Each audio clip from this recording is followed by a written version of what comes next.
ধানমন্ডি লেকে সকালবেলা আসলে এত বেশি ভালো লাগে, মনটা একদম ভালো হয়ে যায়। সেই রোজার আগে ধানমন্ডি লেকে আসা হয়েছিল, এর মধ্যে আমি একদিনও বেরও হই নাই আর আসাও হয় নাই। সেদিন একটু কাজে আমি সকালবেলা একটু বের হয়েছিলাম, একটু টেস্ট দেয়া দরকার ছিল, যার কারণে বের হওয়া হয়েছে। তো ভাবলাম যে একটুখানি ঘুরেই যাই, তো রিক্সা করে আবার ধানমন্ডি লেকে চলে আসছি। লেকে আসার পরে লেকের চাটা তো খুব মিস করি, তো আজকে হচ্ছে লেকের রং চাটা নিয়েছি। রং চাটা খেয়ে যে আমার কি পরিমাণে ভালো লাগতেছিল, এত রিফ্রেশমেন্ট একটা চা ছিল এটা। আদা দিয়ে তারপরে পুদিনা পাতা দিয়ে চা, একদম চিনি ছাড়া, খুবই ভালো লাগছিল। তো চাটা নিয়ে বসে হচ্ছে একটু ফিল নিচ্ছিলাম আর খাচ্ছিলাম। এদিক দিয়ে বাচ্চাদের জন্য একটু নাস্তাও নেওয়া হয়েছে। আর প্রচুর গরম পড়লেও এখানে খোলা জায়গায় কিন্তু তেমন একটা গরম লাগছিল না। আর আশেপাশে কিন্তু বড় বড় সিলিং ফ্যান দেওয়া ছিল, যার কারণে ভালো লাগতেছিল। বাহিরে আসলে মনটা আসলে ভালো হয়ে যায়, বাসার মধ্যেই মনে হয় বেশি গরম আর বেশি কষ্ট হয় থাকতে।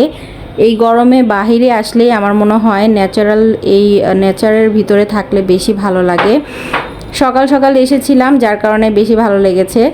তো বাচ্চারা একটু খাওয়া দাওয়া করেছে, আর আমার এত পরিমাণে খিচুড়ি খেতে ইচ্ছা করতেছিল, তো ভাবলাম যে স্টারে যাই, স্টারের খিচুড়িটা এত বেশি মজার হয়।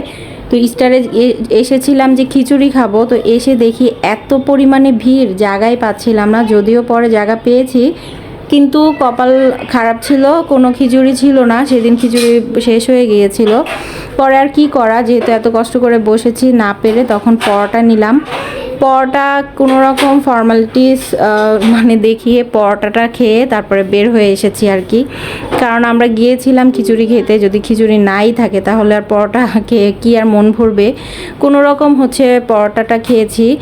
আর স্টারের খিচুড়িটা আসলে অনেক বেশি ভালো লাগে, যার কারণে শখ করে একটু এসেছিলাম, ভাবলাম যদি খেতে পারতাম। কিন্তু পরোটার সাথে ডালটা খুব ভালো লাগতেছিল, ডালটাও অনেক মজার ছিল। স্টারের প্রত্যেকটা খাবারই আমার কাছে অনেক বেশি ভালো লাগে, অনেক মজা হয়। সব কিছু মিলিয়ে আসলে ভালোই ছিল দিনটা। আর সকাল সকাল বের হলে তো নিজের মনটাও ভালো হয়ে যায়, শরীরটাও সুস্থ হয়ে যায়। বিশেষ করে বাচ্চারা এত বেশি খুশি হয়ে যায়, যার কারণে বের হতে ইচ্ছা করে। তারপরে বাসায় চলে এসেছি, আমার কাছে একটু ক্ষুধা লেগেছিল, যার কারণে একটু নুডলস খেয়ে নিচ্ছিলাম। অল্প করে একটু নুডলস বানিয়েছিলাম, নুডলসটা একটুখানি সস দিয়ে খেয়ে নিচ্ছিলাম। আসলে বাহিরে যত কিছুই খাই না কেন, ঘরের খাবারের মতো মনে হয় কোনো খাবারই হয় না।